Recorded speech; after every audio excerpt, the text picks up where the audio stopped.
Chalisa it says, Ram duare tum rakhware, hot na agya binu paisare.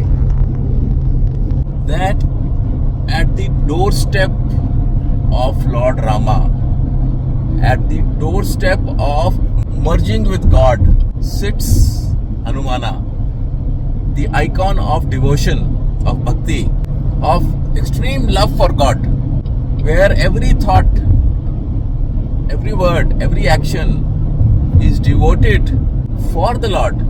Every breath is for the Lord. That kind of a devotion, that kind of a love for the Lord is what Hanuman is. And that Hanuman is the guardian of the doorway to the Lord, to the God.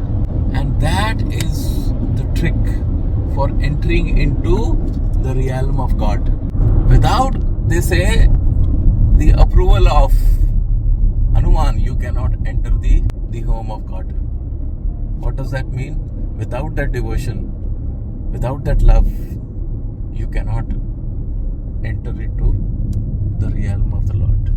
No except it. Okay. So that's what Hanuman is showing us through Hanuman Chalisa. And he is the guardian of the realm of God and guards the entry into the time and space where we will all merge in the times of love and light of the Satya Yuga. It is through the grace of Hanuman. It is to get the devotion and love of Hanuman for the Lord. That's our passcode. That's our entry ticket. We have to become like that. We just cannot simply just chant the name of God. We have to become that love that Hanuman holds for Rama.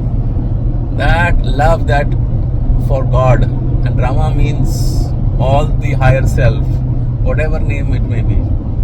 Once we hold that love in us and we become that love, then we will enter into the realm of God by becoming one with God, by merging with God.